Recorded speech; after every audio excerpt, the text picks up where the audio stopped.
नमस्कार मित्रों, मैं हूं डॉक्टर हरिनिवास। चैनल का नाम है संस्कृत साहित्य एवं संस्कृति। महाभारत की श्रेष्ठ कथाओं में आपका स्वागत है। द्रौपदी जयद्रथ को बुरी तरह लताड़ रही है।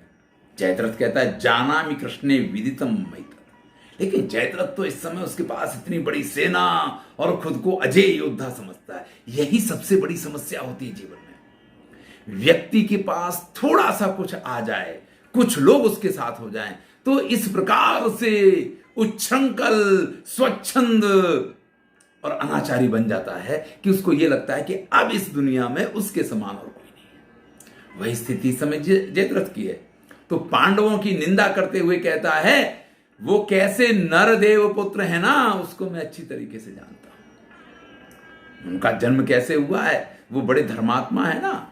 उनका तो जन्म ही एक मनुष्य स्त्री और देवताओं के मिलन से जिस प्रकार से हुआ है, न त्वेव मेतेन विभीषणेन शक्या वयं त्रासयितुम त्वयाते। तुम जिस प्रकार से मुझे डराने की कोशिश कर रही हो ना, इस प्रकार से डरने वाला मैं नहीं हूं।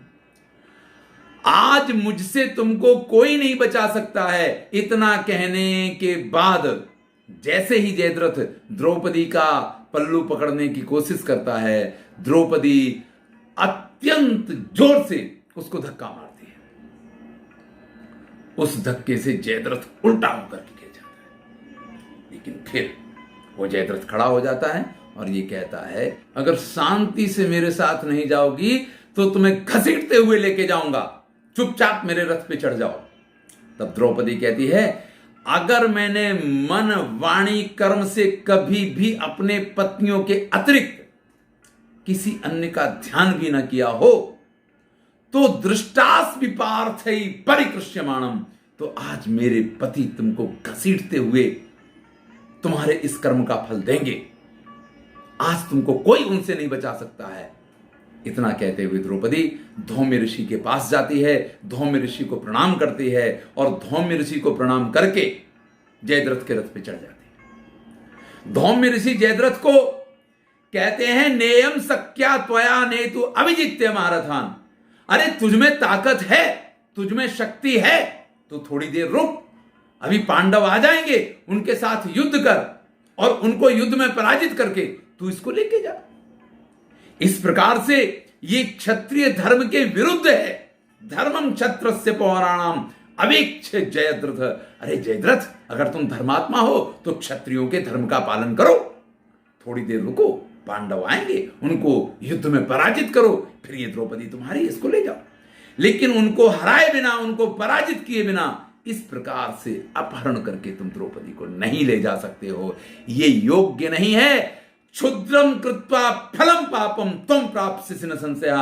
अगर तुम ये गलत कार्य करोगे, अगर ये तुम क्षुद्र कार्य करोगे तो जल्दी ही तुमको इसका फल भोगना पड़ेगा। लेकिन जिसके सिर पे काम सवार हो उसको ऐसी बातों से कोई फर्क नहीं पड़ता है। जयद्रथ द्रौपदी को अपने रथ पे चढ़ा लेता है, स्वयं भी रथ पे चढ़ जाता है। जयद्रथ जैसे ही रथ को लेकर के प्रस्थान करते हैं, ह्रियमाणाम ताम राजपुत्रीम यशस्विनीम अन्वगच्छत तदा धौम्या पदाति गणमध्यगा।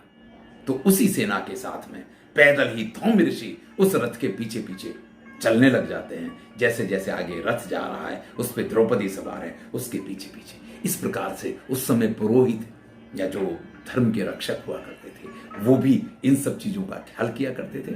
धौम्य ऋषि ने स्वयं पांडवों से कहा था कि आप निश्चिंत होकर के जा सकते हो, मेरी जवाबदारी है। तो आज धौम्य ऋषि उस रथ के पीछे पीछे जा रहे हैं। इधर पांडवों को कुछ अपशकुन होने लग गए हैं कि कुछ ना कुछ गलत घटित हुआ है। युधिष्ठिर उधर से, सभी पांडव चारों तरफ से दौड़ते हुए अपने आश्रम की तरफ आते हैं कि कुछ ना कुछ गड़बड़ जरूर है। हमारे यहां शकुन अपशकुन का बड़ा महत्व है। जस जस सगुन जानकी ही होई, असगुन भयो रावण ही सोई। तुलसीदास ने रामायण में लिखा है कि राम की सेना ने जब प्रस्थान किया तो सीता को वहां मालूम पड़ गया, फर की बाम अंग जनु कही देगी। उनके बाएं अंगों में जो स्पंदन हुआ उससे मालूम पड़ गया सीता को कि नहीं, बस बस बस अब मेरे अच्छे दिन आने वाले हैं। और जो ही सगुन जानकी होई, जानकी को जो जो सगुन होते हैं, असगुन भयो रावण ही सोई। रावण को वही अपशकुन होते हैं। तो उसको भी इस चीज का एहसास तो हो गया कि मेरे साथ अब अच्छा होने वाला नहीं है। इधर पांडवों को जैसे इस प्रकार के अपशकुन होते हैं, वो आश्रम की तरफ आते हैं, जैसे आश्रम के पास आकर के देखते हैं सब कुछ उथल पुथल पड़ा हुआ है। धात्रेयी काम प्रेष्य वधुम प्रियाया, अपनी प्रियतमा द्रौपदी की जो धात्रेयी थी, उसकी जो सेविका थी, जो उसकी दासी थी, वो वहां जमीन पे उल्टी पड़ी हुई है, रोए जा रही है। इंद्रसेन जाकर के उनसे पूछता है कि भाई क्या हुआ? किम रोदिसी त्वम पतिता धरण्याम किम ते मुखम सुस्यति दीन वर्णम, अरे तुम्हारी ये दशा कैसे हो गई है? तुम इस प्रकार से पृथ्वी पे कैसी पड़ी हुई हो? क्या हुआ है? सब बताओ तो सही। तब वो कहती है कि इंद्र जैसे पराक्रमी इन पांचों पांडवों की पत्नी को जयद्रथ यहां से अपहरण करके ले गया है। और जयद्रथ कितनी देर हुई है इसका वर्णन करते हैं। जयद्रथे ना प्रतापमथ्य पंचेंद्र कल्पान परिभूय कृष्णा, 5 इंद्रों जैसे पराक्रमी इन पांडवों की पत्नी का अपहरण जयद्रथ ने किया है। तिष्ठन्ति वर्तमानि नवान्य मुनि, ये आपको रास्ते में रथ के अभी भी बने हुए निशान दिखाई दे रहे हैं। इसी तरफ वो लोग गए हुए हैं। जिन वृक्षों को उन्होंने तोड़ दिया है, जिन सब जगहों पे उन्होंने विनष्ट किया है, वो अभी कुमलाए भी नहीं है, यानी बिल्कुल ताजी ताजी घटना है, अभी ही वो लोग यहां से गए हुए हैं। फिर वो दासी कहती है कि जो देव पूजा की थाली है, कहीं उस थाली को कोई कुत्ता अशुद्ध ना कर दे, जल्दी कीजिए, उसको बचाने के लिए जाइए। जैसे ही ये बात युधिष्ठिर तक पहुंचती है, युधिष्ठिर कहते शांत हो जाओ इंद्रसेन, इस प्रकार के अशुभ समाचार मत सुनाओ, चलो जल्दी से। और तैयार होकर तुरंत ही पांचों भाई प्रस्थान कर देते हैं। उनका रथ तीव्र वेग से दौड़ते हुए जा रहा है। जयद्रथ का पूरी सेना और रथ वगैरह दिखाई देने लग गए हैं। पांडव वहां से ललकारते हुए चले जा रहे हैं। जैसे ही 5 रथों को पीछे से आते हुए देखा, जयद्रथ द्रौपदी से पूछता है कि इनमें कौन से तुम्हारे कौन से पति हैं, जरा उनका परिचय तो दो। अभी भी अभिमान भयंकर है।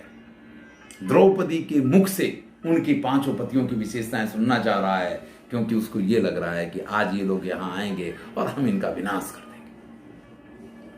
लेकिन द्रौपदी का आत्मविश्वास देखिए। वैसे ये वर्णन बहुत आवश्यक नहीं है, लेकिन एक पत्नी अपने पति को किस रूप में देखती है। पांडवों को आप तो पहचानते हैं, लेकिन द्रौपदी को कौन से पांडव की कौन सी विशेषता श्रेष्ठ लगती है, यहां उसने वर्णन किया है। इसलिए इस कथा प्रसंग का वर्णन कर रहा हूं आपके सामने। द्रौपदी कहती है, अरे मूर्ख, अब ये सब जानने से क्या फायदा? तुम्हारा अंतिम समय आ गया है। अब तुम इन मेरे 5 पतियों की विशेषताओं को जान भी लोगे, तो उन विशेषताओं को जानने के बाद तुम जिंदा तो रहने वाले नहीं हो। लेकिन फिर भी तुमने मेरे पतियों की विशेषताएं पूछी है ना, तो पतियों के गुण का गान करना ये तो स्त्रियों का सौभाग्य होता है, इसलिए मैं तुम्हें बताती हूं। और फिर वर्णन करती है, एतम स्वधर्मार्थ विनिश्चयज्ञम, जो अपने धर्म को ही अपना कर्तव्य मानते हैं, सदा जना कृत्यवंतो नुयान्ति, हमेशा लोग जिनका अनुसरण करने में अपना सौभाग्य समझते हैं, जो जाम्बू नद शुद्ध गौरा, जो सोने की तरह गौर वर्ण धारण करते हैं, धर्मराजा युधिष्ठिरा, ये कुरुकुल के श्रेष्ठ सर्वश्रेष्ठ वीर धर्मराज युधिष्ठिर है। फिर भीम का वर्णन करती है, ब्रकोदरो नाम पतिर्ममैषा, ये ब्रकोदर नाम के मेरे पति हैं। एतस्य कर्माणि अतिमानुषाणि, ये अत्यंत अमानुषीय कृत्य करने में बड़े दक्ष हैं। मनुष्य लोग जिन कामों को नहीं कर सकते हैं, ऐसे कामों को क्रूर कर्मा है। भीमेति शब्दोश्य गतः पृथिव्याम, इसीलिए लोग इनको भीम के नाम से जानते हैं। नास्यापराधा शेषम आपनुवन्ति, इनका अपराधी कभी भी इस पृथ्वी पे जीवित नहीं बचा है। जिसने इनका अपराध किया है, वो कभी भी इस पृथ्वी पे जीवित नहीं बचा है। नायम वैरम विस्मरते कदाचित, और ये कभी भी अपनी शत्रुता को भूलते नहीं है। अगर इनके साथ कोई गलत व्यवहार कर दे, तो भीमसेन उसकी उस गलती की सजा दिए बगैर उसको माफ नहीं करते हैं। फिर अर्जुन का वर्णन करते हुए कहते, भ्रात्रा च शिष्यश्च युधिष्ठिरस्य, ये युधिष्ठिर के भाई भी हैं और युधिष्ठिर के शिष्य भी हैं। जैसे युधिष्ठिर धर्मात्मा है, जैसे युधिष्ठिर सोचते हैं, उसी प्रकार से अर्जुन भी युधिष्ठिर की तरह उनके भाई भी हैं और शिष्य भी हैं। धनंजयो नाम पतिर्ममैष, ये धनंजय नाम के मेरे पति हैं।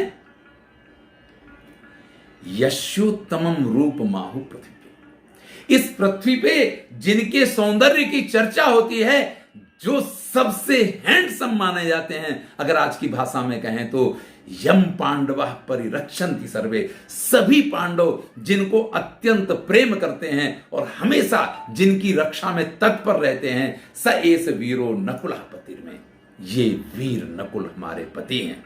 इसके बाद सहदेव का वर्णन करती है। देखिए यहां सबकी अपने अपने वैशिष्ट्य हैं, सबकी अपनी अपनी विशेषताएं हैं। सहदेव के बारे में कहती है, बुद्ध्या समो यस्य नरो न विद्यते, बुद्धि में जिसके समान कोई बुद्धिमान इस पृथ्वी पे नहीं है, वक्ता तथा सत्सु विनिश्चय यज्ञ, जिसके जैसा कोई वक्ता नहीं है और जिसके जैसा कोई सत्य का जानकार नहीं है। सहदेव के लिए कहा जाता है कि उनको भविष्य का भी ज्ञान था, वो भविष्य को जान सकते थे, लेकिन कभी भी जानते हुए भी उन्होंने कभी किसी के सामने जब तक कोई पूछे नहीं वो भविष्य का कथन नहीं किया करते थे। धीमान प्राज्ञः सहदेवा पतिर्मे, ये धीमान प्रज्ञावान अत्यंत बुद्धिमान सहदेव मेरे पति हैं। इस प्रकार से अपने पांचों पतियों का विस्तार से वर्णन करती है। मैंने तो बहुत संक्षेप में आपको उनकी विशेषताएं बताई हैं। फिर कहती है, यद्यप्येतो मुच्यते रिष्ट देहा, हे जयद्रथ, आज अगर तुम इन लोगों के हाथों से जीवित बच जाओ, पुनर्जन्म प्राप्त से जीवे से, तो मान लेना कि इसी जीवन में तुमको पुनर्जन्म की प्राप्ति हो गई है।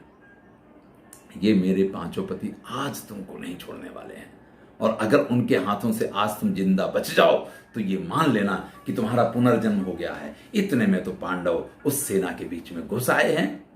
सभी शिवी शौवीर सिंधु नाम विषादश्चाप्य जाए थे, सारी सेना में खलबली मच गई है, क्योंकि जैसे ही सेना में घुसे हैं, सबसे पहले भीमसेन ने अपनी गदा घुमाते हुए एक हाथी और 14 जो महारथी थे उन सबको एक ही बार गदा घुमा के हाथी को, उसके महावत, उसके योद्धा और 14 रथियों को एक ही बार गदा का प्रहार करके उनका संहार कर दिया। गजम तु स गजारोहम पदातींश्च चतुर्दश जघान गदया भीमा सैंधव अध्वजन्य, जो सिंधुराज जयद्रथ की रक्षा में लगे हुए थे उन 14 को एक ही साथ में समाप्त कर दिया। फिर तो सभी योद्धा एक दूसरे के साथ युद्ध करने लग गए हैं, क्योंकि वो भी खुद को कमजोर तो नहीं मानते हैं, सब खुद को श्रेष्ठ मान रहे हैं, इसीलिए तो इतना अभिमान है, जयद्रथ को भी इतना अभिमान है। और फिर भयंकर युद्ध का यहाँ वर्णन किया है, किस प्रकार से एक एक राजा के साथ किसका किसका युद्ध हुआ है। जैसे क्षेमंकर को नकुल ने मारा है, भीम ने जो है कोटिकास्य यहाँ मार दिया गया है ऐसा नहीं है, लेकिन पराजित किया है रणभूमि में। किसी के रथ सारथी को मार दिया गया है, रथ को तोड़ दिया गया है, घोड़ों को मार दिया गया है, सबको रणभूमि में पराजित कर दिया गया है, सबको छिन्न भिन्न कर दिया गया है। कोटिकास्य को भीम ने, जो 12 वीर योद्धा थे उनको अर्जुन उनका संहार करते हैं या उनको परास्त करते हैं। सभी योद्धाओं को परास्त देखते हुए हतेषु तेषु वीरेषु सिंधुराजो जयद्रथा विमुच्य कृष्णाम संत्रस्था पलायन परो। अब जयद्रथ ने देखा कि अरे मैं जिनके बलबूते भी ये सब कर रहा था वो तो सब खत्म हो गए, अरे जो जिंदा बचे वो भाग गए और जो मर गए वो मर गए। तो खुद भी द्रौपदी को छोड़ करके वहां से भाग खड़ा होता है। इधर भीम को तो समझ में नहीं आता है, वो तो गदा लिए पिले पड़े हुए हैं, सबको मारते चले जा रहे हैं, जो सामने आ जाए उसका संहार करते जा रहे हैं। तब सव्यसाची अर्जुन कहते हैं कि भैया बस करो, बहुत हो गया, इन सबको मारने से क्या फायदा, हमारी अवमानना जिसने की है, आज हम इस दुख में जिसके कारण पड़े हैं वो जयद्रथ तो यहां दिखाई ही नहीं दे रहा है। हमें जयद्रथ चाहिए, इन सबको मार के, इन सबका संहार करके क्या मिलने वाला है। तब भीमसेन को ऐसा लगता है कि हाँ भाई बात सही है। भीमसेन सोचते तो नहीं है, लेकिन अर्जुन है उनसे छोटे, जब जब उनको रोक देते हैं वो अर्जुन की बात का स्वीकार कर लेते हैं। ये बहुत बड़ी विशेषता होती है। कई बार क्या होता, बड़े भाई को ऐसा लगता है कि मैं बड़ा भाई हूं, निर्णय मेरा होना चाहिए, मैं जो कर रहा हूं मुझे छोटा कैसे रोक सकता है। लेकिन अगर आप बराबर विचार नहीं कर पा रहे हैं और आपसे छोटा है वो श्रेष्ठ रूप से किसी चीज का विचार कर सकता है, तो अगर वो आपको रोकता है तो आपको रुकना चाहिए। भीम के पूरे व्यवहार में हमेशा आप इस चीज को देख पाएंगे कि अर्जुन जब जब उनको रोकते हैं तब तक वो रुक जाया करते हैं। महर्षि वेदव्यास वर्णन करते हैं, हत प्रवीरा रिपुवो भूयिष्ठम विद्रुता दिशा। जो मर गए वो मर गए, और जो बच गए वो चारों दिशाओं में ऐसे दौड़े हैं कि बस किसी भी तरीके से प्राण बच जाने चाहिए। इधर द्रौपदी को सहदेव ने अपने रथ पे बिठाया है, द्रौपदी को लेकर के युधिष्ठिर के पास पहुंचे हैं। तब भीम उनसे ये कहता है कि आप नकुल सहदेव के साथ में और गुरुवर धौम्य को लेकर के आश्रम की तरफ प्रस्थान कीजिए। हम लोग जो हैं उस जयद्रथ को छोड़ने वाले नहीं हैं।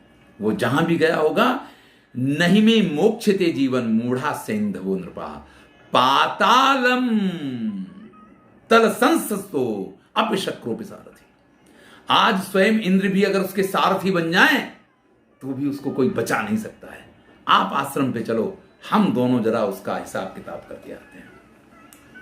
भीम और अर्जुन जयद्रथ को पकड़ने के लिए प्रस्थान करते हैं और युधिष्ठिर से कहते हैं कि आप द्रौपदी को लेकर नकुल सहदेव के साथ आश्रम में पहुंचो। युधिष्ठिर तुरंत कहते हैं, न हंतव्यो महाबाहो दुरात्मा पी सैंधवा। वो सिंधु नरेश अत्यंत पापी है, दुरात्मा है, फिर भी उसको नहीं मारोगे। दुस्सलाम अभिसंस्मृते। दुस्सला को याद करना, गांधारी जय यशस्विनी, और अपनी काकी गांधारी को याद करना, यानी वो दुस्सला का पति है। अपनी बहन को हम विधवा नहीं बना सकते हैं, अपनी माता को, अपनी चाची को हम इस प्रकार से दुखी नहीं कर सकते हैं, इसलिए उसको मारना नहीं है। द्रौपदी कहती है, कर्तव्यम चेत प्रियम मह्यम बध्यासा पुरुषोधमा। अगर मेरा प्रिय करना चाहते हो तो उस पापी का वध अवश्य करना। युधिष्ठिर कहते हैं कि उसको नहीं मारना, और द्रौपदी कहती है उसको छोड़ना नहीं। सैंधवाप सदा पापो दुर्मति ही कुलपांसना। वो कुल का कलंक, सिंधु देश का राजा किसी भी तरीके से जीवित रहने का अधिकारी नहीं है। भार्याभिर्हता वैरी यो यस्य राज्य हरो रिपुः याचमानोपि संग्रामे न मुक्तव्या कथंचन। फिर द्रौपदी कहती है, राजनीति कहती है कि अगर आपकी पत्नी का किसी ने अपमान किया है, अगर आपकी पत्नी का किसी ने अपहरण किया है, या आपके राज्य का जिसने अपहरण किया हो, वो अपने प्राणों की रक्षा की आपसे भीख भी मांगे तो भी उसको नहीं छोड़ना चाहिए। चलिए, भीम अर्जुन दुविधा में तो है, क्योंकि एक आज्ञा युधिष्ठिर ने दी है कि उनको पकड़ो तो भी मारोगे नहीं, और दूसरी तरफ द्रौपदी ने कह दिया कि उनको छोड़ना नहीं है। क्या होता है आगे की कथा अगले वीडियो में सुनेंगे। मैं हूं डॉक्टर श्रीनिवास और चैनल का नाम है संस्कृत साहित्य एवं संस्कृति। महाभारत की श्रेष्ठ कथाएं चल रही हैं, आनंद लीजिए। अच्छी लगे तो मित्रों के साथ शेयर कीजिए। धन्यवाद।